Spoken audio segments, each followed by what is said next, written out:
Hello student, how are you? Fine. This is DP Singh and you are watching the beautiful channel Classmate. Okay बच्चों, तो आज हम लोग बहुत interesting ये जो लेक्चर है ये करंट इलेक्ट्रिसिटी का थर्ड लेक्चर है. ओके, इससे पहले तुम लेक्चर 1 और लेक्चर 2 जरूर देखो, ठीक है? क्योंकि जब तक वो दोनों लेक्चर देखोगे नहीं, तीसरा लेक्चर उतना अच्छे से समझ में नहीं आएगा. ओके बच्चों, तो जैसा कि तुम देख पा रहे हो बोर्ड पे, आज हम लोग डिस्कस करने जा रहे हैं इफेक्ट ऑफ टेम्परेचर. टेम्परेचर का क्या इफेक्ट होता है, किस पे? रेजिस्टेंस पे और रेजिस्टिविटी पे. तो आज हमारी क्लास है एक्चुअली टेम्परेचर का जो डिपेंडेंस है, या ये कह सकते हो कि क्या इफेक्ट पड़ता है अगर हम किसी भी कंडक्टर का टेम्परेचर बढ़ाते हैं तो उसका रेजिस्टेंस में क्या फर्क पड़ेगा, उसकी रेजिस्टिविटी पे क्या फर्क पड़ेगा. फिर हम कैटेगराइज करेंगे कि कंडक्टर में क्या होता है, फिर हम देखेंगे कि सेमीकंडक्टर में क्या होता है, फिर हम देखेंगे अलॉयज में क्या होता है, जो जिनकी हाई रेजिस्टिविटी होती है या हाई रेजिस्टिव एलिमेंट होते हैं उनको हम देखेंगे, ठीक है, लाइक नाइक्रोम वगैरह. तो सबसे पहले हम लोग देखते हैं कि जो रेजिस्टेंस था, तो बच्चों रेजिस्टेंस का फॉर्मूला हम लोग ये देख के आए हैं कि जो रेजिस्टेंस होता है, रेजिस्टेंस हमारा होता था R = ρL/A. ये हमने पढ़ा था, रेजिस्टेंस का फॉर्मूला होता था, ठीक है. Okay, ρ is a resistivity, R is resistance, L है लेंथ ऑफ द कंडक्टर और A is a cross section area of the conductor, ठीक है. अगर हम और इसके पहले देखें तो रेजिस्टेंस का जो हमने फॉर्मूला पढ़ा था बच्चों, वो हमने पढ़ा था mL/ne² τA. याद आ रहा ना? और ये काफी इंपॉर्टेंट था, जहां पे m mass of the electron, L length of the conductor, n number of free electron per unit volume, E charge of electron, tau relaxation time, A cross section area. जिन बच्चों को इसके बारे में कम है तो ये से पहले वीडियो जो सेकंड है उसको जरूर देखें. m क्या है? Mass of electron. L क्या है? Length of conductor. n number of free electron per unit volume. Okay, E सबको पता है, E क्या है? Charge on electron. Tau that is relaxation time. This is the relaxation time. और A क्या था? Cross section area of the conductor. Cross section area of conductor. ये हमने प्रीवियस क्लास में थोड़ा डिटेल में बताया था. ये आया कैसे था वो भी मैंने एक्चुअल में ड्रिफ्ट वेलोसिटी से स्टार्ट करके इसको डिराइव कराया था, तो वो जरूर इंपॉर्टेंट क्लास है. अब अगर हम बच्चों देखें रेजिस्टेंस और रेजिस्टिविटी मैंने क्यों लिखा, क्योंकि रेजिस्टेंस, अब हम देखते हैं कि रेजिस्टेंस डायमेंशन पे डिपेंड करता है, लेंथ पे डिपेंड करता है और उसके एरिया पे, नहीं क्रॉस सेक्शन. लेंथ, अगर ज्यादा लेंथ का वायर होगा उसका रेजिस्टेंस ज्यादा होगा. छोटा पीस अगर हमने वायर का ले लिया तो उसका रेजिस्टेंस कम होगा, और छोटा कट कर दिया रेजिस्टेंस और कम होगा. लेकिन एरिया पे भी डिपेंड कर रहा है, मतलब एरिया अगर ज्यादा मोटा तार लिया तो उसका क्रॉस सेक्शन ए ज्यादा होगा तो आर कम होगा, ठीक है. तो अगर उसके डायमेंशंस को हम हटा दें तो अब ये जो चीज बचती है, ये अगर उसको डायमेंशंस को हटा दें तो ये रेजिस्टिविटी कहलाती है. इसी को देखो, ρL/A, L/A हटा दो तो ये चीज बन जाती है rho. This is called the resistivity, और ये होता है m/ne² और टाउ. तो बेसिकली आज हम लोग जो देखने जा रहे हैं कि क्या इफेक्ट पड़ेगा. देखो, ज्यादातर मोर और लेस जो इफेक्ट रेजिस्टेंस में होगा वही इफेक्ट रेजिस्टिविटी में होगा. देखो, अब हम अगर बात करें रेजिस्टिविटी की, तो रेजिस्टिविटी किसी भी मटेरियल की क्या होगी? m n e और टाउ. क्लियर? तो सबसे पहले हम लोग देखने जा रहे हैं, इसमें अगर हम टेम्परेचर बढ़ाते हैं तो बच्चों जो सबसे ज्यादा इफेक्ट आने वाला है, देखो दो चीजें m और e, ये दोनों तो फिक्स हैं. टेम्परेचर ज्यादा करो या टेम्परेचर कम करो कोई फर्क नहीं पड़ेगा. टेम्परेचर बढ़ाने पे कौन कौन से पैरामीटर चेंज होते हैं? एक तो टाउ और दूसरा n. मैं दो क्यों बोल रहा हूं, बहुत से बच्चे ये समझते हैं कि सर टाउ का तो काफी फेमस होता है तो पता होता है, लेकिन n भी मैटर करता है. देखो कैसे, अगर हमने टेम्परेचर बढ़ाया अगर हम कंडक्टर की बात करते हैं फॉर एग्जाम्पल, तो अगर हमने इसका टेम्परेचर बढ़ाया तो टेम्परेचर बढ़ाने से क्या होगा, वो क्या होगा, जैसे हमने कंडक्टर का टेम्परेचर बढ़ाया तो उसमें जो इलेक्ट्रॉन्स, फ्री इलेक्ट्रॉन्स, उनकी काइनेटिक एनर्जी बढ़ेगी, वो एनर्जी को एब्जॉर्ब करेंगे। अब उनके पास जब ज्यादा एनर्जी होगी तो उनके वाइब्रेशन ज्यादा होंगे, बहुत उनके वाइब्रेशंस के जो ये कह सकते हो कि नंबर ऑफ वाइब्रेशन बढ़ने लगेंगे।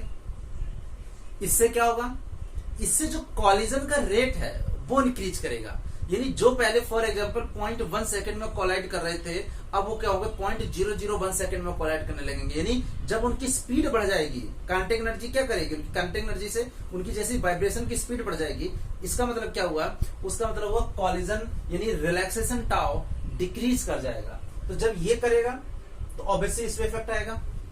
दूसरा क्या होता है, दूसरा एन, जैसे उसकी काइनेटिक एनर्जी, अगर हमने किसी कंडक्टर का टेम्परेचर बढ़ाया है तो होगा क्या, नंबर ऑफ फ्री इलेक्ट्रॉन्स भी बढ़ेंगे, नंबर ऑफ फ्री इलेक्ट्रॉन्स भी बढ़ेंगे। इसका मतलब तुम्हारे रेजिस्टिविटी पे टेम्परेचर अगर हम बढ़ाते हैं तो दो पैरामीटर काम करेंगे, एक तो number of free electron per unit volume और सेकंड थिंग रिलैक्सेशन टाइम। तो आज हम इन्हीं दो पे देखेंगे, क्योंकि एम और ई ये दोनों तो फिक्स होंगे रेजिस्टिविटी में, केवल दो चीजें जो वेरी करेंगी वो दो चीजें होंगी आपकी, एक तो नंबर ऑफ इलेक्ट्रॉन और दूसरा रिलैक्सेशन टाइम। तो इसके बारे में सबको पता है, तो एक बार हम इसको लिख देते हैं यहाँ पे साइड में, R equal to ml upon n e square r tau a, और रेजिस्टिविटी हो जाएगा m upon n e square tau. तो ये दोनों फॉर्मूले हम लोग लिख लेते हैं, जब जरूरत जैसे पड़ेगी इनको हम लोग यूज करते जाएंगे, ठीक है। तो टेम्परेचर पे मेनली समझने वाली बात क्या है, रेजिस्टिविटी के केस में m और e जो फिक्स हैं, केवल n यानी number of electron per unit volume और रिलैक्सेशन टाइम टाउ, इन दोनों पे, तो इन्हीं दोनों का मेनली हम काम देखेंगे कि कौन सा बढ़ रहा है कौन सा घट रहा है, और इसी के हिसाब से इनको कैटेगराइज किया गया। तो इसको पहले नोट कर लो, ये सारी चीजें पता होनी चाहिए। मैंने बस 5 मिनट का थोड़ा सा एक ब्रीफ डिस्कशन लिया, अब हम लोग आगे आज की क्लास को कंटिन्यू करते हैं, ठीक है। तो जल्दी से इसको नोट करो, ओके। तो ये सब पता है सबको,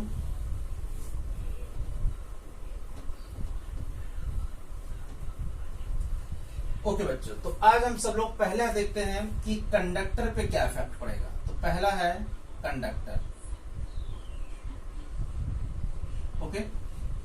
तो सबसे पहले देखो, जैसे हमने कंडक्टर का टेम्परेचर बढ़ाया, तो जैसे हमने टेम्परेचर, अब हमने पहला देख रहे हैं, अगर हमने टेम्परेचर, इसका टेम्परेचर को हमने इंक्रीज किया तो देखो क्या होगा, जैसे हमने टेम्परेचर इंक्रीज किया वैसे इसकी काइनेटिक एनर्जी, जैसे हमने टेम्परेचर बढ़ाया कंडक्टर में तो काइनेटिक इलेक्ट्रॉन्स की काइनेटिक एनर्जी बढ़ेगी। Kinetic energy of an electron increases, उनकी काइनेटिक एनर्जी बढ़ जाएगी।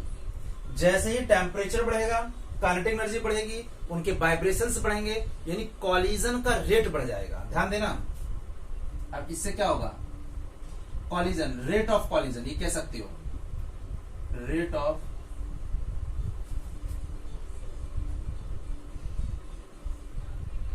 ये इंक्रीज कर जाएगा। जो कॉलिजन पहले 1 सेकेंड में हो रहे थे अब वो उससे बहुत कम टाइम लेंगे, क्योंकि अब इनकी एनर्जी बढ़ गई है। तो जैसे इनकी एनर्जी बढ़ेगी तब क्या होगा, तब देखो जैसे कॉलिजन बढ़ेगा तो अब जो रिलैक्सेशन, जब वो रिलैक्सेशन क्या होता था, जब वो इलेक्ट्रॉन एक्सेलरेट होता था बच्चों, और एक्सेलरेट होने के बाद में वो किसी कर्नल एटम से टकराता था, तो अब उसकी पहले मान लो ऐसे आ रहा है और अब वो बहुत तेजी से आ रहा है। तो अब जब वो इसकी काइनेटिक एनर्जी बढ़ गई, तो जब वो तेजी से आएगा तो जो टाइम है इलेक्ट्रॉन का, यानी जो रिलैक्सेशन टाइम है वो बहुत कम हो जाएगा। यानी क्या हो जाएगा, रिलैक्सेशन टाइम ये डिक्रीज कर जाएगा, डिक्रीज टाउ, यानी रिलैक्सेशन टाइम डिक्रीज कर जाएगी।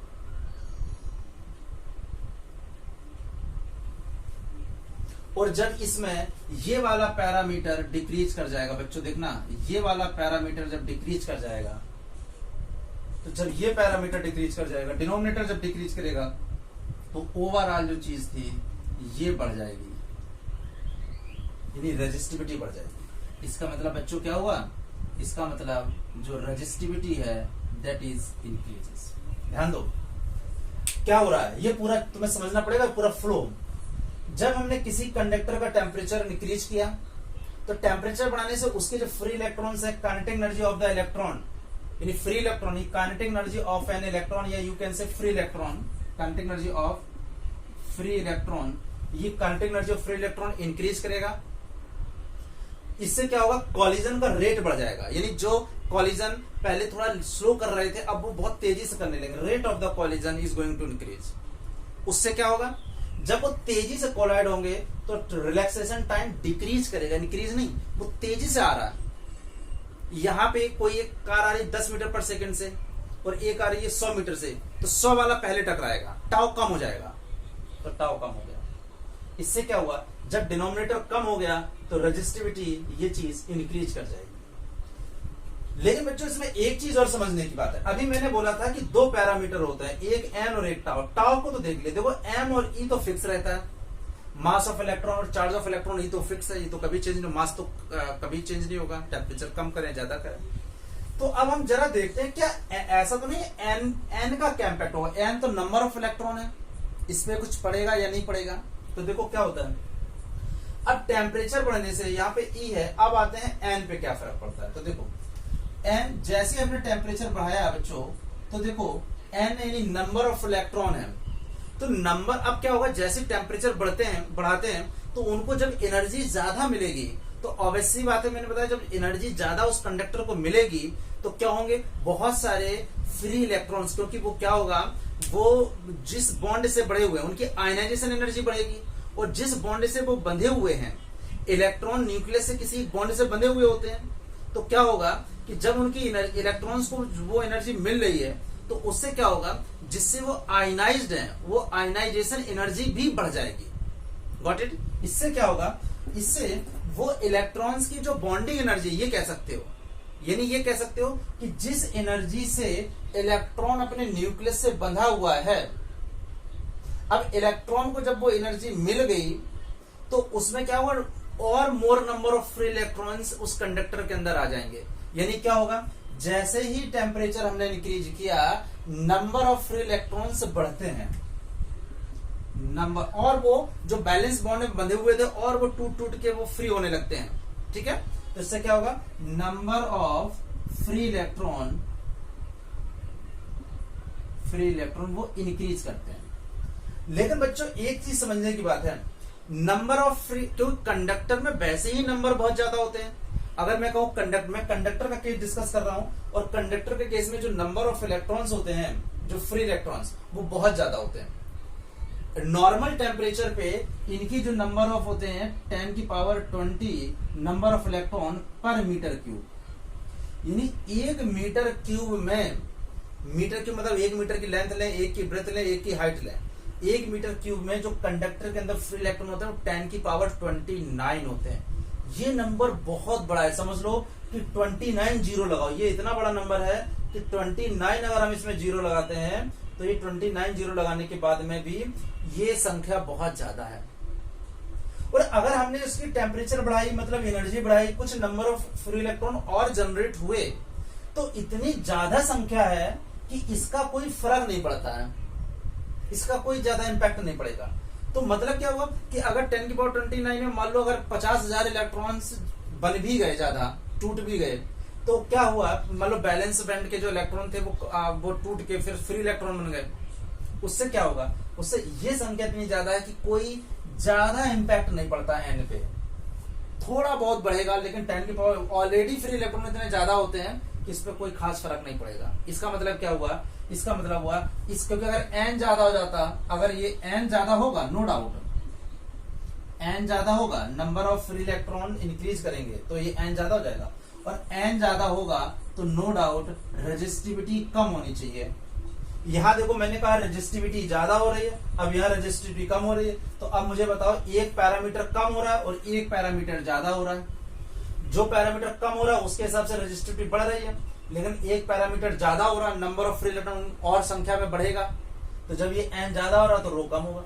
लेकिन ये पैरामीटर इतना छोटा होता है क्योंकि ऑलरेडी फ्री इलेक्ट्रॉन्स बहुत ज्यादा संख्या में होते हैं, 10 की पावर 29 बहुत ज्यादा है, उसमें से अगर थोड़े बहुत इलेक्ट्रॉन और ऐड हो गए, मान लो अगर यहाँ पे 10 की पावर मान लो 50,000 इलेक्ट्रॉन्स और आ गए, तो ये संख्या बहुत ज्यादा है। तो ये संख्या इतनी ज्यादा है कि इसमें कुछ थोड़े बहुत इलेक्ट्रॉन अगर एडअप भी हो गए तो कोई फर्क नहीं पड़ेगा। यानी अगर n इतना कम बढ़ता है कि कोई फर्क नहीं पड़ेगा, यानी ये वाला जो होता है ये प्रोसेस मॉडरेट होता है, बहुत ज्यादा मॉडरेट होता है, यानी इसका कोई ज्यादा इम्पैक्ट नहीं पड़ता है, क्योंकि n इतना ज्यादा ऑलरेडी होता है, उसमें कुछ इलेक्ट्रॉन मिल जाने से n की संख्या बहुत ज्यादा नहीं बढ़ती है। इसलिए केवल और केवल ये वाला पैरामीटर हमारा सही होता है, यानी टेम्परेचर बढ़ाने से उसकी रेजिस्टिविटी, टेम्परेचर बढ़ाने से उसका टाउ डिक्रीज करता है और रेजिस्टिविटी डिक्रीज कर जाती है।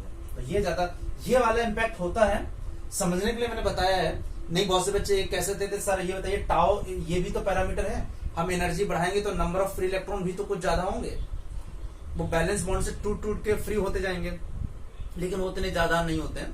ठीक है, तो मेजर तुम्हें ये ध्यान रखना है कि टेम्परेचर बढ़ाने से काइनेटिक एनर्जी बढ़ती है, काइनेटिक एनर्जी से रेट ऑफ कोलिजन बढ़ता है, रेट ऑफ कोलिजन से टाउ डिक्रीज होता है, टाउ डिक्रीज होता है तो ये डिक्रीज हुआ तो रो बढ़ गया है।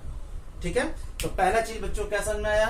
पहला चीज आया कि किसी भी टेम्परेचर को बढ़ाने से कंडक्टर की रेजिस्टिविटी इंक्रीज कर जाती है। ठीक है, तो इसको हम लोग अब डायग्राम से देखते हैं, इसका ग्राफ से। ये वाला भी लिख लेना, इसको ये कोई रफ वर्क नहीं है। तो अब देखो ये बोर्ड में बहुत आता है ग्राफ बेस्ड क्वेश्चन। अगर हम रेजिस्टिविटी ले लेते हैं और यहाँ अगर हम टेम्परेचर ले लेते हैं बच्चों, वो भी केल्विन में, तो अभी हमने देखा टेम्परेचर जैसे बढ़ता जाएगा रेजिस्टिविटी इंक्रीज करती जाएगी, तो ये कुछ ऐसे बढ़ेगा,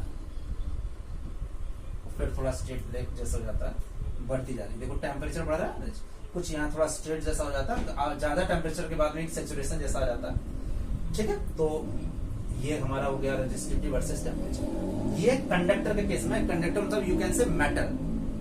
बोर्ड में कभी कभी ये भी 17 में क्वेश्चन आया था कि एक कॉपर है, तो कॉपर एक कंडक्टर ही तो है, तो जो कॉपर में यही कहानी कॉपर में होगी। ठीक है, तो एक पार्ट हमारा समझ में आ गया, कंडक्टर के केस में टेम्परेचर बढ़ाते हैं, रेजिस्टिविटी भी बढ़ती है क्योंकि टाउ कम होता है। चलो अब बी करते हैं सेमी कंडक्टर। ठीक है, तो बी पार्ट हम लोग बच्चों करते हैं सेमी कंडक्टर।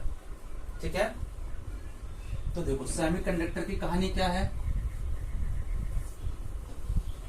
सेमी कंडक्टर हम लोग जब अभी मॉडर्न फिजिक्स पढ़ेंगे, सबसे लास्ट चैप्टर है सेकंड बुक का, उसमें हम लोग और डिटेल में पढ़ेंगे कि सेमीकंडक्टर होता क्या है, सेमीकंडक्टर के बारे में हम पूरी डिटेल में इंफॉर्मेशन लेंगे। ठीक है, लेकिन यहाँ पे हम थोड़ा समझ सकते हैं सेमीकंडक्टर क्या होता है। सेमीकंडक्टर जो फोर्थ ग्रुप के एलिमेंट होते हैं, कार्बन, सिलिकॉन, जर्मेनियम। तो जनरली कार्बन को तो ज्यादा नहीं, लेकिन जो जर्मेनियम है और या सिलिकॉन है, ये सेमीकंडक्टर के रूप में हम लोग यूज करते हैं, सिलिकॉन या जर्मेनियम। लाइक लिख लेना सिलिकॉन और जर्मेनियम। ठीक है, कार्बन तो होता क्या है, इनमें डोपिंग करते हैं, कुछ हम इम्प्योरिटी मिलाते हैं, एक में हम पेंटावेलेंट की मिलाते हैं, एक में ट्राइवेलेंट की मिलाते हैं। ये हम सब डिटेल में पढ़ेंगे जब सेमीकंडक्टर को हम पढ़ेंगे। ठीक है, ये एन टाइप और पी टाइप दो टाइप के सेमीकंडक्टर होते हैं। ठीक है, ये जो मॉडर्न फिजिक्स पढ़ेंगे, इलेक्ट्रॉनिक्स फिजिक्स, उसमें ये हम डिटेल में पढ़ेंगे सिलेबस में। लास्ट चैप्टर है सेकंड बुक का, कम्युनिकेशन था पहले लास्ट, पर कम्युनिकेशन हटा दिया गया इस साल। ठीक है, तो अब बच्चों क्या है, अब हम सेमीकंडक्टर में देखते हैं। सेमी जो कंडक्टर के बाद में सेकंड कैटेगरी सेमी कंडक्टर क्यों की गई, क्योंकि कंडक्टर वो मटेरियल होते हैं जिसमें फ्री इलेक्ट्रॉन्स बहुत ज्यादा होते हैं। मैंने बोला 1 मीटर क्यूब में 10 की पावर 29 फ्री इलेक्ट्रॉन्स होते हैं, लेकिन सेमी कंडक्टर में एक तो वह इंसुलेटर जिसमें फ्री इलेक्ट्रॉन बिल्कुल ही नहीं होते, बहुत निग्लिजिबल होते हैं, लेकिन जो सेमी कंडक्टर होते हैं वो इंटरमीडिएट पोजीशन होते हैं। कंडक्टर के कंपेयर में इनकी संख्या बहुत कम होती है, फ्री इलेक्ट्रॉन होते तो हैं, फ्री इलेक्ट्रॉन होते हैं, लेकिन उनकी संख्या बहुत कम होती है। ऐसे को हम बोलते हैं सेमी कंडक्टर, यानी सेमी पूरा कंडक्टर नहीं, कुछ आधा, आंशिक रूप से कंडक्टर और आंशिक रूप से ये नॉन कंडक्टर। तो अब हम देखते हैं बच्चों कि इस फॉर्मूले में सेमी कंडक्टर का क्या सीन होगा। ठीक है, देखो अब मान लो हमने टेम्परेचर बढ़ाया, हमने टेम्परेचर इंक्रीज किया, तो देखो क्या हुआ। जैसे टेम्परेचर इंक्रीज किया, एक तो रिलैक्सेशन, क्योंकि उनकी संख्या बहुत कम होती है, तो टेम्परेचर बढ़ाने से रिलैक्सेशन अनअफेक्टेड होता है, यानी उसका जो टाउ है वो कोई फर्क नहीं पड़ता उस पर। ठीक है, तो इसको तुम कह सकते हो कि on increases the temperature the tau is remain same, या tau in relaxation time will be unaffected. Relaxation time tau will be unaffected. मतलब क्या हुआ, सेमीकंडक्टर में अगर हमने टेम्परेचर बढ़ाया तो इसका जो रिलैक्सेशन टाइम है उस पर कोई फर्क नहीं पड़ता है, ये टेम्परेचर पे इंडिपेंडेंट होता है। ठीक है, अब क्या है, तो इनकी संख्या जो फ्री इलेक्ट्रॉन्स होते हैं बहुत ज्यादा नहीं होते हैं, बहुत ज्यादा इंपैक्ट उस पर नहीं पड़ता है। ठीक है, उनकी संख्या कम होती है। अब सेकेंड चीज है, अब एन पे आ जाते हैं। तो देखो टेम्परेचर बढ़ाने से एन यानी नंबर ऑफ फ्री इलेक्ट्रॉन्स, देखो एन की संख्या क्या है, बहुत ज्यादा नहीं होता। देखो एन क्या है, नंबर ऑफ फ्री इलेक्ट्रॉन्स। अब नंबर ऑफ फ्री इलेक्ट्रॉन्स ये इंक्रीज कर जाते हैं, ध्यान देना। अब बहुत से बच्चे कहेंगे सर कंडक्टर में भी तो इंक्रीज कर रहे थे, आपने बोला था नहीं। देखो अगर ये समझो, अगर यहाँ पे 500 थे और यहाँ पे 10 की पावर 29 फ्री इलेक्ट्रॉन थे, एक एग्जांपल के तौर पे हम समझा रहे हैं। मान लो यहाँ पे ये मान सकते हो 10 की पावर मान लो यहाँ पे 8 या चलो 500 मान लेते हैं, रफली एग्जाम ले लेते हैं एग्जांपल। अब मान लो यहाँ पे मैंने 100 इलेक्ट्रॉन्स टेम्परेचर बढ़ाने से फ्री इलेक्ट्रॉन्स ऐड हो गए, तो मुझे बताओ जब 100 इलेक्ट्रॉन 10 की पावर 29 इतना बड़ा नंबर है, इतना ह्यूज नंबर, इसमें कोई फर्क नहीं पड़ेगा। लेकिन अगर यही नंबर जब इसमें मिल जाएगा तो ये 600 हो जाएगा, इसकी संख्या पे बहुत फर्क पड़ेगा, ये अचानक बढ़ जाएगा। पहले इलेक्ट्रॉन 500 थे, अब अचानक 600 हो गए। यही कहानी इसके साथ होती है। देखो सेमीकंडक्टर में फ्री इलेक्ट्रॉन्स ज्यादा नहीं होते, ये निग्लिजिबल संख्या में होते हैं। कह सकते हैं निग्लिजिबल, बहुत कम। तो अब जब टेम्परेचर बढ़ाया तो नंबर ऑफ फ्री इलेक्ट्रॉन अचानक बढ़ जाते हैं। क्यों? क्योंकि इनकी संख्या पहले ज्यादा नहीं होती है, तो जैसे ही 100 मिला तो अचानक 600 जंप कर गया। कंडक्टर में वो बढ़ तो रहा था, लेकिन कंडक्टर में पहले ही इतने होते हैं कि वो कोई मतलब कोई ज्यादा उसने इंपैक्ट नहीं डाला। ठीक है, क्योंकि 10 की पावर 29 कंपेरेटिवली बहुत। अब 10 की पावर 20 यानी 29 जीरो लगा दो, उसमें 50 ऐड कर दो, क्या फर्क पड़ेगा? कोई फर्क नहीं पड़ेगा। तो लेकिन इसमें इंपैक्ट पड़ेगा। देखो इसमें पड़ा ना, 500 में 100 मिल गया तो 600 हो गया। ये इसका मतलब क्या हुआ, नंबर ऑफ फ्री इलेक्ट्रॉन्स की संख्या अचानक बढ़ गई। किस केस में? सेमीकंडक्टर के केस में। क्यों सेमीकंडक्टर केस? क्यों? क्योंकि इसकी जो फ्री इलेक्ट्रॉन्स होते हैं वो बहुत नेग्लिजिबल होते हैं। अगर नेग्लिजिबल संख्या में कोई 100 ऐड हो जाएंगे तो बहुत हो जाएगा। गरीब को अगर 100 रुपए दे दिया तो बहुत है, करोड़पति को 100 रुपए दोगे तो यार कहेगा यार क्या, वो देखेगा भी नहीं, लेगा भी नहीं। एक करोड़पति उसको तुमने 100 रुपए दिया और एक गरीब था, भूखा था सुबह से लेके शाम तक, उसको 100 दे दिए, उसके लिए वही 100 बहुत हो गया, इसके लिए ये 100 बहुत है, इसके लिए कोई मायने नहीं है। ठीक है, सेम कहानी। तो इसका मतलब क्या हुआ, इसमें जो एन है ये इंक्रीज कर जाता है। एन इंक्रीज कर गया, नंबर ऑफ फ्री इलेक्ट्रॉन। क्यों? क्योंकि इसमें फ्री इलेक्ट्रॉन नेग्लिजिबल संख्या में थे, तो जैसे टेम्परेचर बढ़ाया वो सारे बैलेंस बॉन्ड के इलेक्ट्रॉन टूट के कंडक्शन बैंड में आने लगे। और जैसे मैंने टेम्परेचर बढ़ाया, अभी कंडक्शन में उसमें ज्यादा बार बार डिटेल में जा नहीं रहा हूं क्योंकि मुझे मॉडर्न फिजिक्स पढ़ानी पड़ेगी। बैलेंस बैंड क्या होता है, कंडक्शन बैंड क्या होता है, एक्चुअली बैंड गैप होता है। तो जैसे एनर्जी देते हैं तो बैलेंस बैंड के इलेक्ट्रॉन कंडक्शन बैंड में आने लगते हैं, यानी कंडक्शन बैंड में वो इलेक्ट्रॉन जो फ्री होते हैं, फ्री टू मूव। ठीक है, तो उनकी संख्या अचानक बढ़ जाती है, यानी यहाँ पे क्या होगा, एन बढ़ जाएगा। ये बढ़ रहा है, जब डिनोमिनेटर में एन बढ़ रहा है तो फिर रेजिस्टिविटी क्या होगी, कम होगी। तो इसका मतलब क्या होगा, एन बढ़ेगा। तो जब एन बढ़ गया, फ्री इलेक्ट्रॉन बढ़ गया, तो बच्चों क्या होगा, फिर जो रेजिस्टिविटी थी, जब एन बढ़ गया तो रेजिस्टिविटी कम हो जाएगी। मतलब क्या हुआ, मतलब समझने वाली बात क्या है कि सेमीकंडक्टर में जब हमने टेम्परेचर बढ़ाया बच्चों, तो टेम्परेचर बढ़ाने से क्या हुआ, अब ये वाला काम कोई नहीं, क्योंकि relaxation time will be unaffected. क्योंकि उनकी इलेक्ट्रॉन की संख्या इतनी कम थी तो कोई इंपैक्ट नहीं पड़ा, वहां बहुत ज्यादा था, इसलिए उनके कॉलिजन जबरदस्त बढ़ रहे थे। उनके टकराने का रेट एक पर यूनिट वॉल्यूम में 10 की पावर 29 इलेक्ट्रॉन्स हो और एक में 50 इलेक्ट्रॉन हो, तो 50 में क्या फर्क पड़ेगा, 29 तो इतनी ज्यादा उनको आपस में इनको टकराने का जो रेट है वो बहुत बहुत ज्यादा कम कर जाएगा। Got it? तो अब इसमें हम देखते हैं, ये टेम्परेचर केल्विन में और दिस इज द रेजिस्टिविटी। तो देखो क्या होता है कि जैसे हम टेम्परेचर बढ़ाते जाएंगे नंबर ऑफ इलेक्ट्रॉन बढ़ते जाएंगे और रेजिस्टिविटी कम होती जाएगी। तो दिस इज द, जैसे टेम्परेचर बढ़ाते जाएंगे रेजिस्टिविटी भी कम होती जाएगी। टेम्परेचर की यूनिवर्सली होती है। पूरा सीन समझ आ रहा बच्चों। अब आ जाते हैं हम लोग थर्ड क्या था, एलॉय, जो हैवी मेटल्स होते हैं, यू कैन से नाइक्रोम है, मैग्नीशियम है, लाइक दैट, ठीक है। ये जो हैवी एलॉयज होते हैं जिनकी ज्यादा रेजिस्टिविटी होती है उनको अब हम लोग देखते हैं। जल्दी से कॉपी कर लो, नोट भी करते जाया करो फटाफट, ठीक है।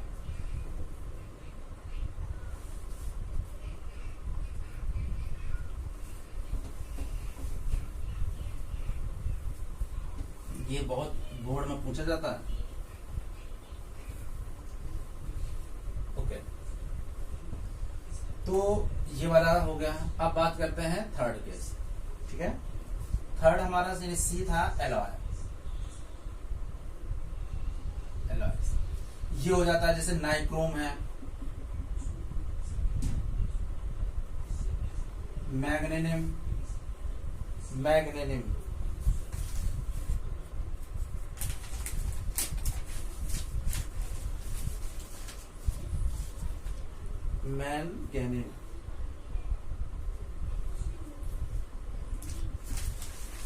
नाइक्रोम। ये बच्चों क्या है, ये इनकी रेजिस्टिविटी बहुत ज्यादा होती है। अब ये बहुत हैवी ऐसे कह सकते हो ना कि जिनकी ये नाइक्रोम, मैग्नीशियम, इनकी रेजिस्टिविटी इतनी ज्यादा होती है कि टेम्परेचर डिपेंडेंट नहीं होते। देखो कैसे, अब देखो इसको समझने की जरूरत है। अब अगर हम इसको देखें, देखो हमारे दो पैरामीटर थे। देखो ये हाई रेजिस्टिव एलिमेंट होते हैं, इनकी पहली चीज समझो कि रेजिस्टिविटी इज वेरी हाई। ये लिख सकते हो, रेजिस्टिविटी इज वेरी हाई। दूसरा, लेस टेम्परेचर डिपेंडेंट, या मैग्नीशियम तो एब्सोल्युटली इंडिपेंडेंट होता है, तो यहां लिख सकते हो लेस टेम्परेचर डिपेंडेंट। देखो बच्चों, लेस टेम्परेचर डिपेंडेंट एक्चुअली होता क्या है, इसकी कहानी क्या है समझो जरा। जैसे हमने टेम्परेचर बढ़ाया, ऐसा मैंने लेस क्यों लिखा, टेम्परेचर जैसे मैंने इंक्रीज किया तो देखो क्या होगा। अब इसमें दोनों पैरामीटर, उनकी काइनेटिक एनर्जी बढ़ेगी, काइनेटिक बढ़ेगी तो टाउ बढ़ेगा, वो पूरी कहानी यानी काइनेटिक एनर्जी बढ़ेगी। काइनेटिक एनर्जी, क्योंकि होते तो एक्चुअली ये भी मेटल ही है, काइनेटिक एनर्जी ये इंक्रीज करेगी, इससे क्या होगा, टाउ डिक्रीज करेगा, और टाउ डिक्रीज करेगा तो क्या होगा, जब टाउ डिक्रीज करेगा तो रेजिस्टिविटी बढ़ जाएगी। इसके हिसाब से तो बढ़नी चाहिए थी। लेकिन अब दूसरा फैक्टर क्या था, इनकी एन भी बड़ी तेजी से बढ़ता है, number of free electrons, number of free electron ये बढ़ते हैं। तो देखो जिस पैटर्न से ये कम होता है उसी पैटर्न से ये बढ़ता है। देखो बच्चों, अब क्या हुआ, रेजिस्टिविटी बढ़ क्यों नहीं पाती है। देखो इधर के हिसाब से टाउ कम हुआ और इधर के हिसाब से नंबर ऑफ इलेक्ट्रॉन क्या हुआ, वो इंक्रीज कर गया।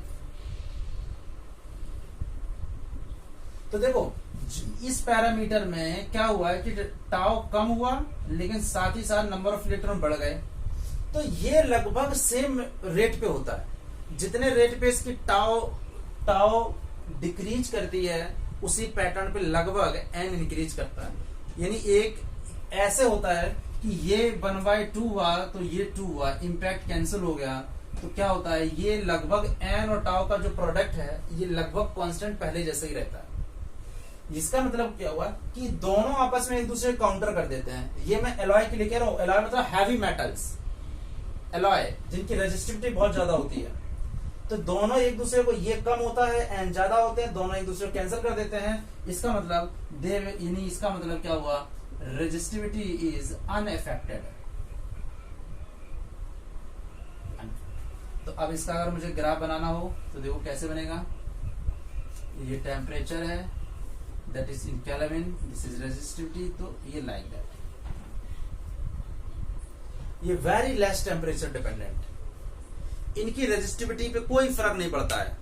क्योंकि हैवी मेटलॉइड्स होते हैं नाइक्रोम मैग्नीशियम। एक बार बोर्ड में आया था, एक बार बोर्ड में आ चुका अभी 17-19 में कि क्वेश्चन करिए कि रेजिस्टिविटी वर्सेस टेम्परेचर को एक्सप्लेन करना है। 3 उन्होंने, एक लिया कॉपर, एक लिया सिलिकॉन, एक लिया नाइक्रोम। तो कॉपर कौन सा केस था? कंडक्टर वाला। उसके बाद सिलिकॉन कौन सा केस था? सेमीकंडक्टर का। और थर्ड नाइक्रोम एलॉय का। ठीक है, तो ये तीनों केस को बहुत अच्छे से डिस्कस करना है। ओके, तो अब मुझे समझ में आ गया कि रेजिस्टिविटी 3 टाइप के मटेरियल को हमने डिस्कस कर लिया। तो ये हमने तीनों पढ़े कि रेजिस्टिविटी पे इस पे क्या फर्क पड़ रहा है, कंडक्टर पे क्या फर्क पड़ रहा है और सेमीकंडक्टर पे क्या फर्क पड़ रहा है। ठीक है, तो जो मैनर रेजिस्टिविटी पे होता है वही मैनर किस में होता है? रेजिस्टेंस पे होगा। ठीक है, इसलिए हमने उस पर डिस्कशन नहीं किया, हमने रेजिस्टिविटी को डिस्कस किया। Got it?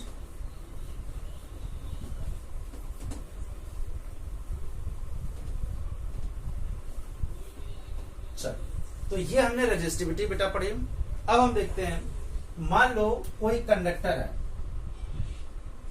ओके,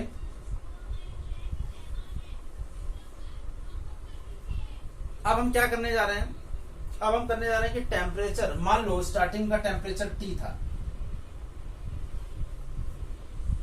इस समय उसका जो रेजिस्टेंस था, उसका रेजिस्टेंस क्या हो गया? R0 था। जब टेम्परेचर इसका T था, उस समय इसका रेजिस्टेंस क्या था? मान लिया स्टार्टिंग का रेजिस्टेंस R0 मान लिया, T पे टेम्परेचर। अब इसका टेम्परेचर T से कुछ बढ़ के हमने dt बढ़ा दिया। तो अभी मैंने बढ़ाया, टेम्परेचर बढ़ेगा तो रेजिस्टिविटी बढ़ेगी। अगर हम कंडक्टर की बात कर रहे हैं तो रेजिस्टेंस भी बढ़ जाएगा। ठीक है, R0 से dr बढ़ गया। तो अब हम देखते हैं कि जो ये बढ़ा है dr, ये किन किन पैरामीटर पे डिपेंड करता है। तो देखो, ये एक्सपेरिमेंट से क्लियर हुआ। वाई एक्सपेरिमेंट या यूजिंग एक्सपेरिमेंट,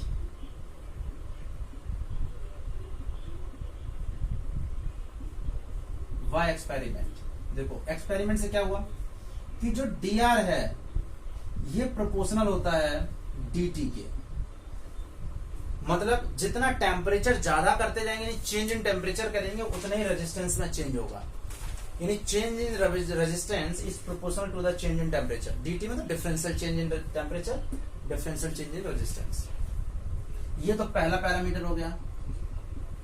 अब दूसरा क्या हुआ? Change in resistance proportional to the उसकी ओरिजिनल वैल्यू। ओरिजिनल रेजिस्टेंस ज्यादा था तो ज्यादा चेंज होगा। शुरू का रेजिस्टेंस 10 ओम था, और अगर शुरू का रेजिस्टेंस 50 ओम था तो 50 वाले में चेंज थोड़ा ज्यादा होगा, 10 वाले में चेंज थोड़ा कम होगा। ठीक है, अगर we combine both of the equation तो ये क्या हो जाएगा? dr proportional R0 dt। तो इस प्रोपोर्शनलिटी हटाने के लिए हम कांस्टेंट लगाते हैं, हमेशा 11th क्लास से हम ऐसा करते चले आ रहे हैं। तो यहां से क्या हो जाएगा? dr equal to alpha R0 dt।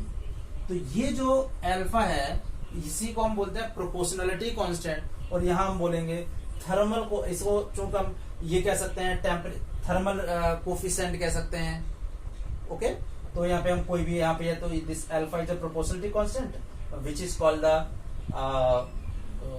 अगर हम इसकी बात करें कि thermal coefficient of thermal resistance whatever. ठीक है, तो यहाँ पे जो अल्फा है, alpha is a proportionality constant. अगर अल्फा की तुम्हें यूनिट बतानी हो तो अल्फा की जो यूनिट होगी, अल्फा देखो इसको डिवाइड कर देंगे, dr ओम है, ओम से ओम कटेगा, यानी ये इसकी जो ऐसा यूनिट हो गई, अल्फा की यूनिट क्या हो गई? पर डिग्री सेंटीग्रेड या पर केल्विन, कुछ भी लिख लो। ठीक है, टेम्परेचर रहेगा ना, r से r कट जाएगा, अल्फा क्या हो जाएगा? dt। यूनिट लिखना है तो इसकी जो अल्फा की यूनिट हो गई वो पर डिग्री सेंटीग्रेड या पर केल्विन। आई थिंक समझ में आ गया होगा। इसको डिवाइड करेंगे तो ओम से ओम कट जाएगा, केवल dt यानी टेम्परेचर, ये तो सेंटीग्रेड में होता है या केल्विन में होता है। ठीक है, यानी ये आ गया dr equal to alpha r। याद करो तुमने इसमें 11th में पढ़ा था thermal expansion coefficient alpha beta gamma पढ़ा होगा ना, हीट वाले चैप्टर में 11th में, सेम वैसे ही है। तो यहाँ पे तुम ये कह सकते हो कि रेजिस्टेंस है, प्रोपोर्शनलिटी कांस्टेंट है, थर्मल कोफिशिएंट कह दो, अल्फा को थर्मल कोफिशिएंट भी कह सकते हैं। ठीक है, क्या कह सकते हैं? Thermal coefficient. अलग अलग नामों से दिया रहता है बुक्स में, उसमें कोई इतना समझ में, कोफिशिएंट है समझ लो यही है। ठीक है, अब हमें मान लो इसको इंटीग्रेट करना है। ओके, अगर हम मुझे पूरा रेजिस्टेंस निकालना है, तो अब हम क्या कर रहे हैं, इंटीग्रेट कर रहे हैं। डी आर इक्वल टू यहाँ पे alpha R naught D T. तो देखो हम मान लेते स्टार्टिंग का रेजिस्टेंस आर आई था और बाद का हो गया आर एफ। स्टार्टिंग का टेम्परेचर टी आई था, बाद का हो गया टी एफ। तो देखो बच्चों क्या हुआ, आर एफ माइनस आर आई, डी आर का आर हो गया upper limit minus lower limit, alpha बाहर आ गया, आर नॉट बाहर आ गया, डी टी का टी हो जाएगा और यहाँ पे क्या हो जाएगा, टी एफ माइनस टी आई। देखो यहाँ पे क्या हो गया, this is the change in temperature delta T. तो हम यहाँ आर एफ और आर आई स्टार्टिंग का, आर आई का मतलब रेजिस्टेंस जब टेम्परेचर स्टार्टिंग का था, तो टेम्परेचर स्टार्टिंग का टी था, रेजिस्टेंस आर नॉट था, तो इसको भी हम आर नॉट ही ले ले रहे हैं। ओके, तो यहाँ अल्फा आर नॉट, यहाँ पे क्या हो जाएगा डेल्टा टी, तो आर उधर जाएगा। तो यहाँ पे क्या हो गया, R naught plus alpha R naught into delta T. तो यहाँ से क्या हो जाएगा बच्चों, आर नॉट कॉमन ले लेंगे, 1 plus alpha into delta T, और आर एफ कह दो या आर किसी टेम्परेचर टी पे कह दो, बात वही है। आर एफ यानी फाइनल रेजिस्टेंस, या कह दो कि रेजिस्टेंस एट टेम्परेचर टी। ये हो गया स्टार्टिंग का रेजिस्टेंस जब टेम्परेचर था, और ये हो गया जब टी टेम्परेचर उन्होंने बढ़ाया तब उसका रेजिस्टेंस कितना था, यानी फाइनल रेजिस्टेंस। ठीक है, तो ये फॉर्मूला आ गया, R T equal to R naught 1 plus alpha into delta T. Delta T क्या हो गया, temperature final minus temperature initial. Okay, तो यहां से क्वेश्चन ये आ गया तुम्हारा। ठीक है,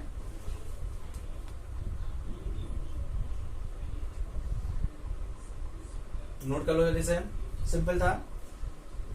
इसको हम लोग यूज करेंगे बस इस टॉपिक से, केवल इसी से बेसिक न्यूमेरिकल आते हैं, तो बहुत आसान न्यूमेरिकल होते हैं, एक दो भी हम लोग कर भी लेंगे। ठीक है,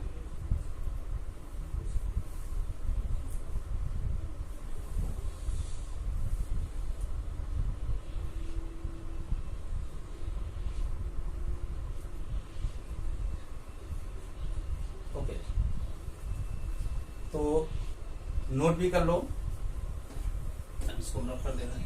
तो यहां से अगर अल्फा निकालना हो तो मैं, तो देखो यहाँ से अल्फा निकालना हो तो R F minus R naught. देखो अगर अल्फा निकालना होता तो क्या हो जाएगा, आर एफ माइनस, या यहाँ से अल्फा निकालना होता तो R F minus r i, चलो यही वाला ले लो, r F minus r i upon क्या हो जाएगा, यहाँ पे हो जाएगा आर नॉट, ये नीचे जाएगा तो यहाँ पे हो जाएगा R naught T F minus T आई।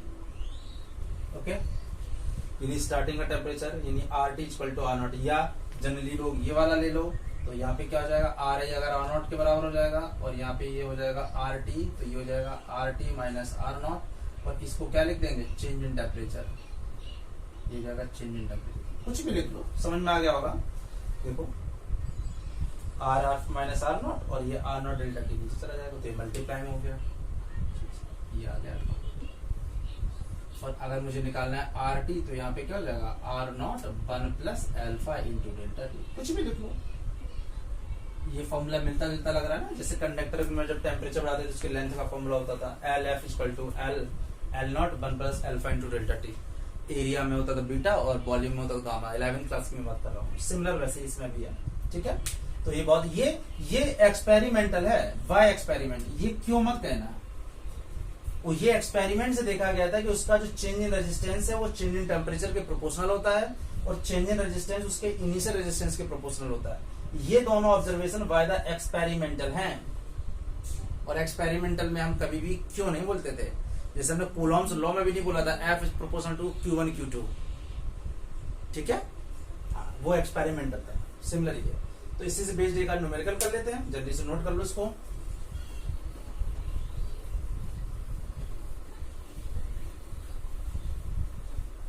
इंटीग्रेट करते समय एक चीज यहाँ पे ध्यान दे देना, जैसे हमने यहाँ पे इंटीग्रेट करते समय हमने अल्फा को बाहर लिया, ओके, अल्फा को बाहर लिया था, आर नॉट को बाहर लिया था, और जो चीज यहाँ पे टेम्परेचर के पैरामीटर हो, टेम्परेचर डिपेंडेंट हो, वो फिर कभी भी ऑब्वियस सी बात है इंटीग्रेशन में केवल कांस्टेंट बाहर जाता है। तो कांस्टेंट बाहर है, अगर आर नॉट या ये समझ लो अल्फा अगर टेम्परेचर का फंक्शन होगा तो फिर वो बाहर नहीं जाएगा। ठीक है, तो ये समझने वाली बात है। जैसे कॉम्पिटिशन वगैरह में अगर अल्फा आ गया तो हो सकता है कि कांस्टेंट ना हो, वो अल्फा को कह दें, मान लो अल्फा को कोई कह दें टाइम का टेम्परेचर का फंक्शन दे दें, तो फिर अल्फा को फिर इंटीग्रेट कर देंगे, जैसे हम इंटीग्रेशन हम करते हैं। ठीक है, ये बता रहा हूँ जे वगैरह में क्वेश्चन आ जाए तो वहां पे अल्फा कांस्टेंट ना हो, मान लो alpha is a function of temperature, मान लो अगर यहाँ पे alpha is a function of temperature, function of t हो, मान लो अल्फा होता है मान लो 2t+1, मान लो अल्फा यहाँ पे होता है 2t+5, तो फिर ये अल्फा बाहर नहीं जाता, फिर उसको 2t+5 को इंटीग्रेट करते हैं dt में। तो जो चीज कांस्टेंट है वही केवल इंटीग्रेशन बाहर जाएगी, ये चीज रिटर्न नहीं करो, ठीक है। ओके, तो अब बच्चों क्या करना है, अब देन इसके बाद में हमें करना है क्वेश्चन कर लेते हैं कोई एक, तो एक एनसीईआरटी का पहले उठा लेते हैं क्वेश्चन कोई, ठीक है। तो लिख लो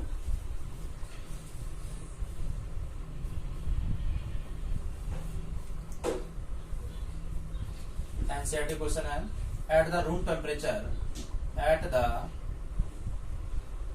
रूम टेम्परेचर, और टेम्परेचर दिया है 27 degree centigrade, 27 degree centigrade, the resistance of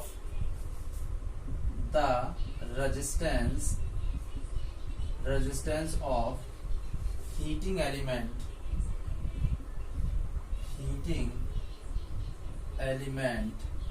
is 100 ohm। उसने बोला है कि at the room temperature the resistance of the heating element is 100 ओम, ठीक है। अब उसने बोला व्हाट इज द टेम्परेचर,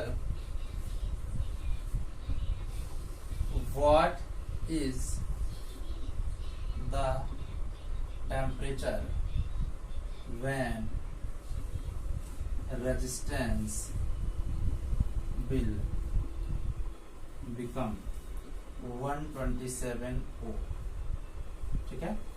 और अल्फा दिया उसने 1.7, ब्रैकेट में अल्फा दिया है 1.7 इंटू 10⁻⁻⁴, और पर डिग्री सेंटीग्रेड या पर केल्विन जो भी दिया हो, पर डिग्री सेंटीग्रेड, पर डिग्री सेंटीग्रेड। ये क्वेश्चन एनसीईआरटी का है, ओके, बुक में भी देख लेना एनसी। तो इस तरह के बहुत फॉर्मूले बेस्ड क्वेश्चन होते हैं बच्चों, तो बहुत आसान है। देखो उसने क्या बोला है, रूम टेम्परेचर पे मान लो 27 डिग्री पे जो रेजिस्टेंस है वो 100 है, ठीक है।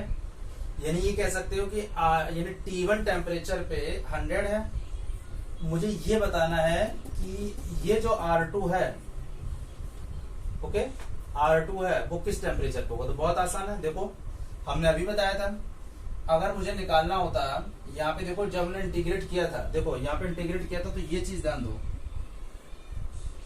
यहाँ पे देखो दो चीजें ध्यान दो। एक तो उसने बोला है क्वेश्चन में, एक तो बोला है कि T1 = 27 डिग्री सेंटीग्रेड, इस पे जो रेजिस्टेंस है दैट इज 100 ओम। T2 तुमसे पूछा है, लेकिन उसने R2 दिया हुआ है, R2 तुम्हारा हो गया 127।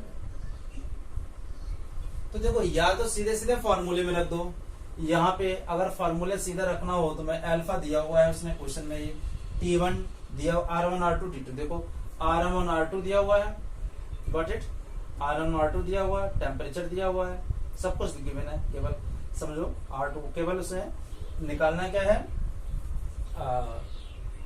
T2 आ जाएगा आराम से, T2 - T1 में।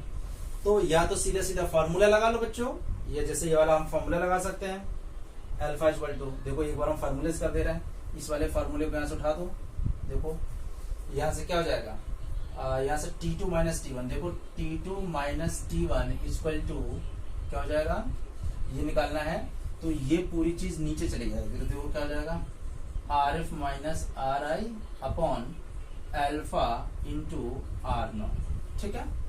R0 मतलब स्टार्टिंग का, ओके। तो T2 ये तो तुम्हें निकालना है, T2, T1 कितना था 27 डिग्री, ठीक है।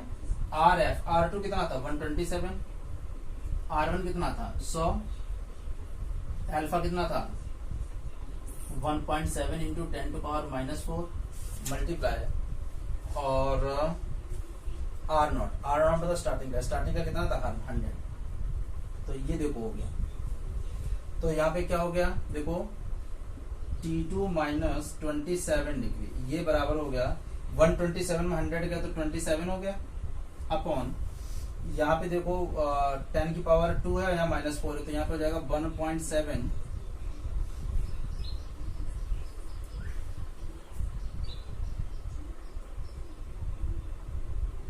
इंटू 10⁻⁻²। ओके,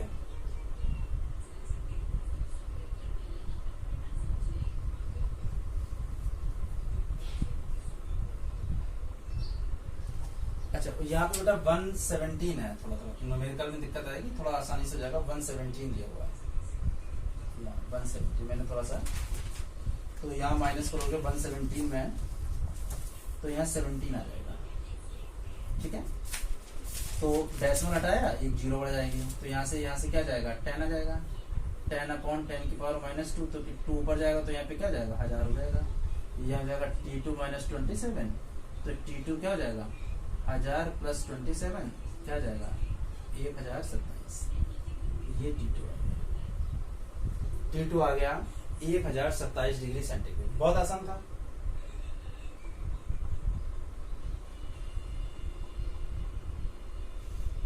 क्लियर हुआ?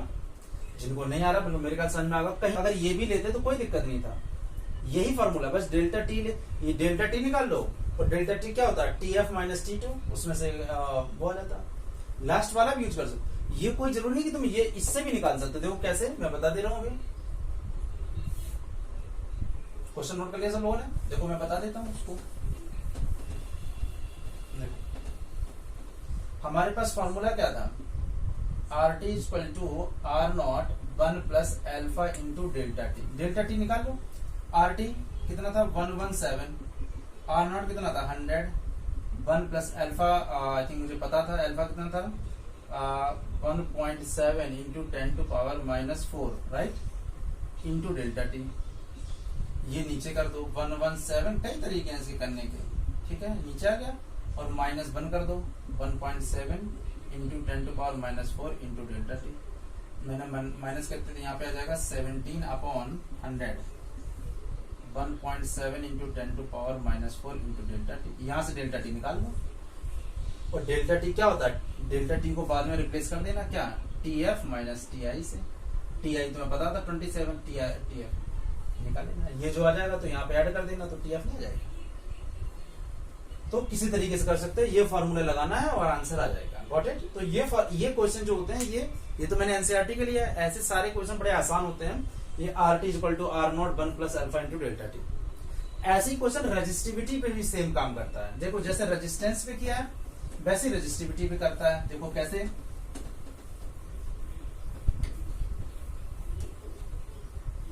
तो इस टाइप के एकदम सिमिलर क्वेश्चन मैं नहीं करवा रहा हूं। इसमें बस क्या है, RT R0 देगा, डेल्टा टी देगा तो अल्फा पूछेगा, RT R0 अल्फा देगा तो चेंज इन टेम्परेचर पूछ देगा, एक टेम्परेचर देगा दूसरा, या दोनों टेम्परेचर देगा, अल्फा देगा R0 देगा तो RT पूछेगा। कोई इन सब में से 4 है, 1 2 3 4, 4 में से वो एक देगा, 3 देगा, एक पूछ लेगा। अच्छा, रजिस्टिविटी में क्या है, देखो मैंने अभी बताया कि RT = R0 1 + alpha into delta T. ये फाइनल मेरा आ गया। ठीक है, अब हमें R हमें पता होता था, R क्या होता था, R हमें पता था, R = ρL/A। तो देखो ρL/A, अगर मैं रजिस्टिविटी तो सेम है, ओके। अगर हमें रजिस्टिविटी देखना है तो देखो यहाँ पे क्या हो गया, अगर इस टेम्परेचर पे देखना हो तो यहाँ पे T ले लेते हैं। R0 क्या हो जाएगा, ρ0 L/A 1 + alpha into delta T. तो L से L गया, A से A गया, तो देखो ρT = ρ0 1 + alpha into delta T. तो रजिस्टिविटी में भी सेम फॉर्मूला नोट कर लो। रजिस्टिविटी में होता है RT = R0 1 + alpha into delta T, 1 + alpha into delta T. बस इसमें एक चीज ध्यान रखनी है, इस टाइप के क्वेश्चन जो है मैंने अभी करवाया था, वैसे क्वेश्चन एनसीईआरटी में बहुत भरे पड़े हैं, कर लेना एक बार एक्सरसाइज से, तो अब प्रैक्टिस हो जाएगी।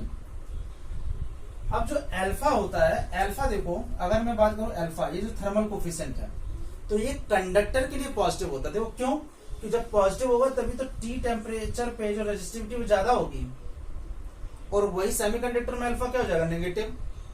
क्यों, क्योंकि T कम होनी चाहिए। देखो दो चीजें थी, अगर मैं कंडक्टर के लिए बताऊं,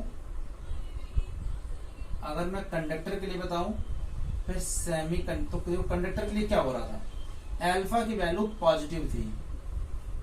क्यों, क्योंकि कंडक्टर में मैंने बताया था कि रेजिस्टिविटी वो टेम्परेचर पे क्या होती है, बढ़ती है,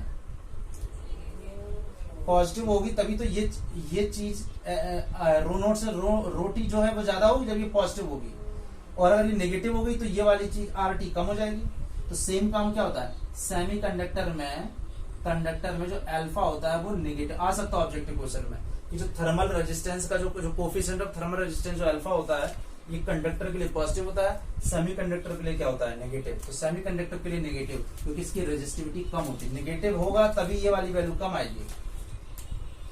और चूंकि हम अगर एलॉय की बात करें उसमें कोई चेंज नहीं होता था, इसका मतलब अल्फा अप्रोक्स क्या हो जाएगी 0, यानी रो नॉट रो टी दोनों बराबर हो जाएंगी। यानी अगर मैं एलॉय की बात करूं एलॉय के केस में तो अल्फा लगभग 0 हो जाएगा। तो जब 0 हो जाएगा ये पूरा टर्म 0 हो गया, अभी ये पूरा टर्म 0 हो गया, तो यहाँ से क्या हो जाएगी जो रो टी है वो रो 0। तभी तो मैंने कहा ये टेम्परेचर इंडिपेंडेंट होते हैं, टेम्परेचर का कोई इम्पैक्ट नहीं पड़ता है। तो ये चीज भी आई थिंक समझ में आ गई होगी सबको, ठीक है ओके। तो लिख लिया ये सारा, कॉपी कर लिया ओके।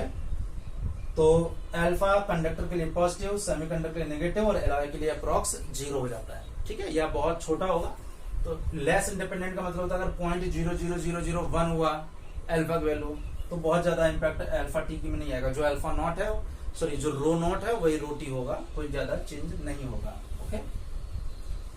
चलो एक न्यूमेरिकल और कर लेते हैं, फिर आज की क्लास को यहीं पे स्टॉप कर देंगे। ये न्यूमेरिकल अच्छा है, ठीक है।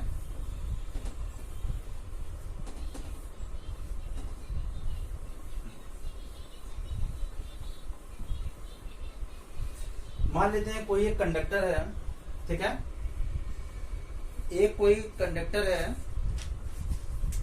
The resistivity of the material of the conductor, the resistivity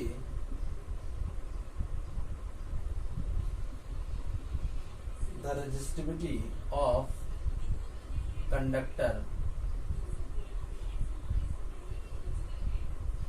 varies, और रो दिया है रो नॉट 1 प्लस अल्फा एक्स। ये एक्स पे डिपेंड कर रहा है, देखो इसकी रेजिस्टिविटी है वो एक्स पे, अल्फा कांस्टेंट है एक्स पे डिपेंड कर रही है, ठीक है। Deduce the expression for the resistance, deduce the expression for the resistance of conductor, for the resistance of conductor okay। Conductor having length L and cross section area is, देखो अगर किसी भी कंडक्टर जिसकी लेंथ L है और cross section area A है उसकी मुझे रेजिस्टेंस बताना है और रेजिस्टिविटी गिवन है, got it. Resistivity is given, you have to find the resistance, ठीक है। देख लो तो देखो रेजिस्टेंस अगर मुझे निकालना होता तो रेजिस्टेंस का फॉर्मूला हम अभी तक पढ़ चुके हैं। देखो रेजिस्टेंस का formula R equal to rho L upon a होता है। अब रेजिस्टिविटी यहाँ पे वेरी कर रही है, देखो देखो कैसे वेरी कर रही है। मान लो फॉर एग्जांपल ये कंडक्टर होता जिसका क्रॉस सेक्शन एरिया A है और लेंथ मान लो इसकी L है, ठीक है। तो हम क्या करते हैं, अब X पे डिपेंड कर रही है इसकी रेजिस्टिविटी, तो हम मान लेते हैं कोई ऐसा मान लेते हैं कि X डिस्टेंस पे एक हम इसकी स्ट्रिप काट लेते हैं dx की। तो इस समय इस स्ट्रिप की जो रेजिस्टिविटी होगी इसकी, ये रेजिस्टेंस निकाल लेते हैं। तो देखो ये रेजिस्टेंस क्या होगा बच्चों, देखो ये रेजिस्टेंस देखो, इसका अगर मैं निकालूं तो R तो नहीं होगा, dr होगा, और dr क्या हो जाएगा रो, इस स्ट्रिप की लेंथ कितनी है, इस लेंथ है dx, तो रो L अपॉन ए, एरिया क्रॉस यूनिफॉर्म है, यूनिफॉर्म क्रॉस सेक्शन एरिया ऐसा उसने क्वेश्चन में बोला है। तो आ गया dr equal to rho dx rho L upon a, rho L upon a, ठीक है। ए कांस्टेंट है। अब देखो यहाँ पे dr और रो क्या है, रो दिया है रो नॉट 1 प्लस अल्फा एक्स और ये dx अपॉन ए था। अब हमें क्या करना है, मुझे टोटल रेजिस्टेंस निकालना है, तो we are integrating on both side, got it.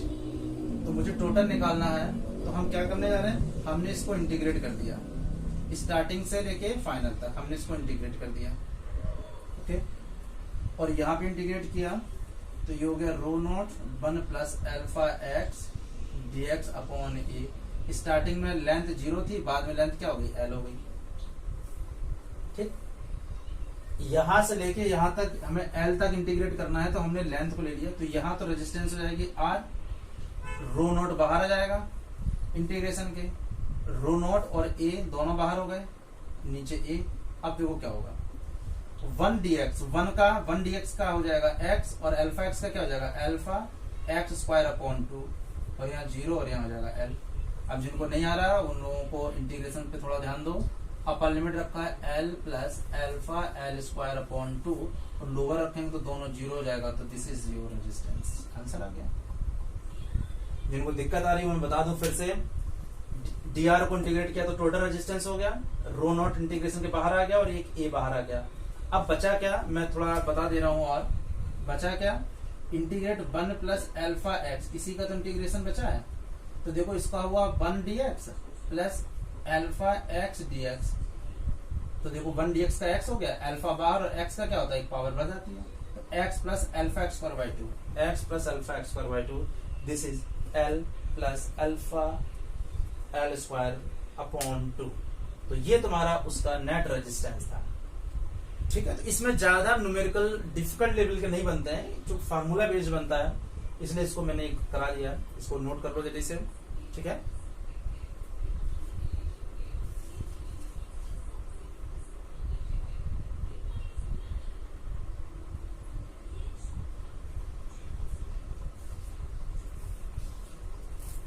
ठीक है, ज्यादा ये डिफिकल्ट नहीं था न्यूमेरिकल।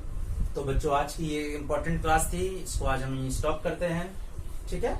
और फिर हम लोग नए वीडियो के साथ में हम इसको अभी ये चैप्टर में बहुत सारी चीजें बची हैं और ये चैप्टर काफी डिटेल में है, पढ़ेंगे हम लोग इसको, काफी बड़ा चैप्टर है, ओके। तो ऑल यू वेरी बेस्ट, ठीक है, ओके।